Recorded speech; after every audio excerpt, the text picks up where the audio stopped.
مولا علی نے شیر کو کیوں پالا تھا، اس شیر کا کیا نام تھا، اور وہ شیر کتنے سال بعد مولا علیہ السلام سے ملنے آیا تھا اور کیوں ملنے آیا؟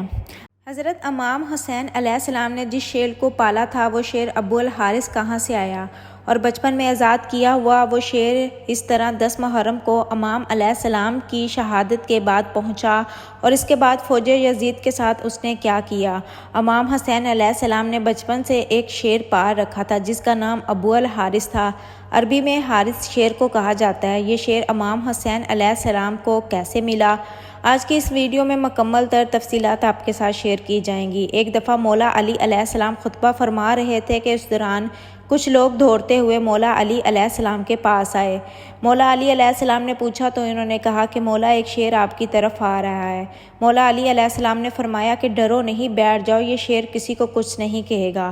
یہ بات ابھی ختم نہیں ہوئی تھی کہ ایک بہت بڑا شیر امام علی علیہ السلام کے قدموں میں سر رکھ کر سلامی دی، اور اس کے بعد اس شیر نے ایک چند دن کا بچہ بھی مولا علی علیہ السلام کی خدمت میں پیش کیا۔ شیر نے اپنی زبان میں مولا علی علیہ السلام سے بات کی اور کہا، مولا میں اس بچے کا باپ نہیں بلکہ میں اس کی ماں ہوں، اس بچے کا باپ مر چکا ہے۔ اس شیرنی نے مولا علی علیہ السلام سے کہا کہ مولا میں چاہتی ہوں کہ یہ پل کر جوان بھی ہو جائے اور محفوظ بھی رہے۔ مولا علی علیہ السلام نے فرمایا کہ مطمئن ہو کر چلی جاؤ۔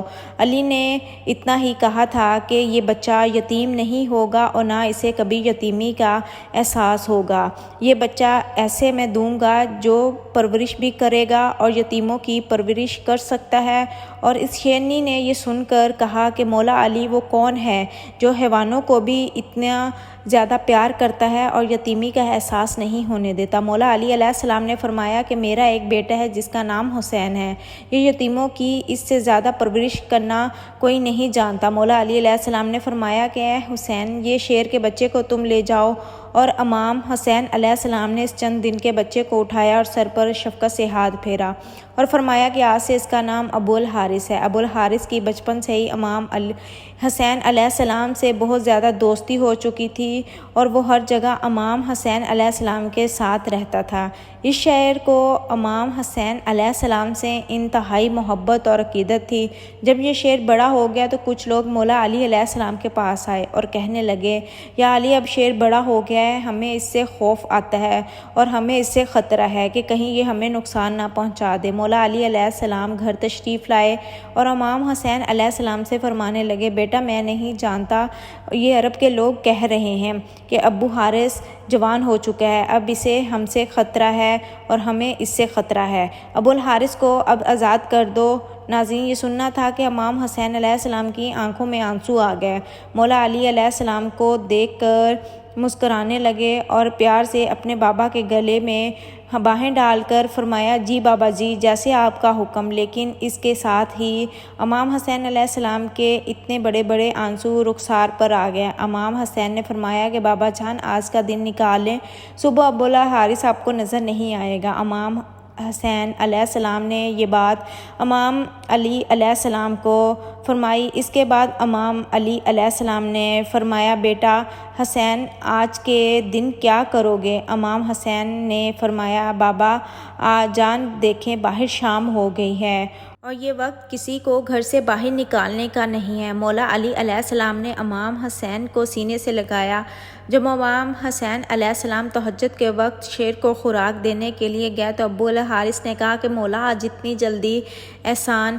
امام حسین علیہ السلام نے ساری بات ابو الحارث کو بتائی۔ ابو الحارث نے کہا، ٹھیک ہے مولا، میں جاتا ہوں، لیکن ایک شرط ہے کہ ایک دفعہ ملاقات ضرور ہو۔ روایت میں کہا جاتا ہے کہ 10 محرم 61 ہجری میدان کربلا کے ٹیلے کے پاس امام حسن علیہ السلام نے تاریخ ابو الحارث کو بتائی ملنے کی، اور اس کے بعد یہ بھی بولا کہ ٹیلے کے پاس سے تمہیں ایک آواز آئے گی، بس اس آواز پر چلے آنا، مجھ سے ملاقات ہو جائے گی۔ ابو الحارث نے کہا، مولا عباس دے گا؟ آپ نے کہا نہیں۔ پھر فرمایا، ابو الحارث نے کہا کہ آپ کے بھائی عباس؟ آپ نے فرمایا نہیں۔ تو پھر امام حسین علیہ السلام روئے اور فرمایا، میری 4 سال کی بیٹی سکینہ تمہیں آواز دے گی یا پھر میری اماں فضا تمہیں آواز دے گی۔ آج بھی کربلائے مالی میں موجود ہے، جہاں کھڑے ہو کر بی بی فضا نے ابو الحارث کو آواز دی تھی۔ امام حسین علیہ السلام نے جب ابو الحارث کو آزاد کیا تو انہوں نے فرمایا کہ ابو الحارث تو ملک عراق میں چلے جاؤ، وہاں نیونا کا ایک جنگل ہے اور اس جنگل کا بادشاہ شیر مر چکا ہے، تم وہاں چلے جاؤ اور وہاں پر جا کر بادشاہی کرو۔ امام حسین علیہ السلام کا حکم مان کر ابو الحارث مدینے سے چلا گیا۔ وہ عاشوراء کی شام تھی کہ جب امام حسین علیہ السلام شہید ہوئے تو امام حسین علیہ السلام کی شہادت کے وقت عمر بن سعد نے حکم کیا کہ امام حسین کی لاش پر گھوڑے دوڑائے جائیں اور لاش کو پامال کر دیا جائے۔ یہ آواز سن کر اہل حرم میں قیامت برپا ہوگی۔ جیسے ہی افواج اشقیاء کے اندر ہی اعلان ہوئے تو بی بی فضا حضرت بی بی زینب کے پاس آئی اور کہنے لگی، اے میری پاک سیدہ، رسول خدا صلی اللہ علیہ وآلہ وسلم کے ایک صحابی تھے جو سمندر میں سفر کر رہے تھے کہ اس کی کشتی ٹوٹ گئی اور وہ کشتی کے ایک تختے کا سہارا لے کر ایک جزیرے پر پہنچے۔ وہاں انہوں نے شیر کو دیکھا۔ وہ شیر سے ڈر کر بولے، میں رسول خدا صلی اللہ علیہ وآلہ وسلم کا غلام ہوں، مجھے اذیت مت دینا۔ تو اس شیر نے جیسے ہی اس صحابی کی بات سنی تو وہ صحابی کو مارنے کی بجائے صحیح راستے پر لے گیا۔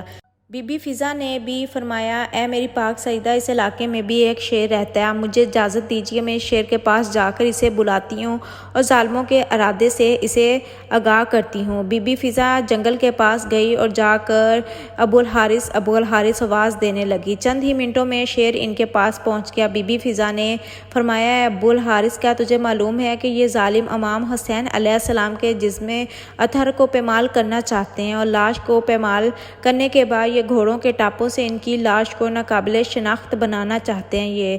یہ سن کر وہ شیر ابو الحارث امام حسین علیہ السلام کی لاش کے پاس بیٹھ گیا۔ اور ناظرین، مقتل کی کتابوں میں ہے کہ شیر ابو الحارث نے امام حسین کے خون سے اپنی پیشانی رنگی، یعنی کہ جب لوگ گھوڑے پر سوار ہو کر امام حسین علیہ السلام کی لاش کو پامال کرنے کے لیے آئے تو دیکھا کہ ایک شیر موجود ہے۔ گھوڑے وہاں نہ ٹھہر سکے اور بے قابو ہو کر دوڑ گئے اور گھوڑوں پر سوار بھی پلٹ کر نہ دیکھ پائے۔ جب اس واقعے کی خبر عمر بن سعد کو ملی تو وہ کہنے لگا کہ اس کو کسی پر ظاہر نہ کرنا، یہ ایک فتنہ ہے۔ ناظرین، جناب فضا سلام اللہ علیہ نے شیر کے آنے کی خبر جناب زینب پاک سلام علیہ کو سنا دی۔ تمام سلام ہو ان بیبیوں پر، سلام ہو کربلا میں امام حسین علیہ السلام پر، سلام ہو رسول اللہ صلی اللہ علیہ وآلہ وسلم کے خاندان پر۔ یہ سلام ہمیں اتنی آسانی سے مل گیا، لیکن رسول اللہ صلی اللہ علیہ وآلہ وسلم کے خاندان نے بے تحاشا قربانیاں دی اس سلام کے لیے۔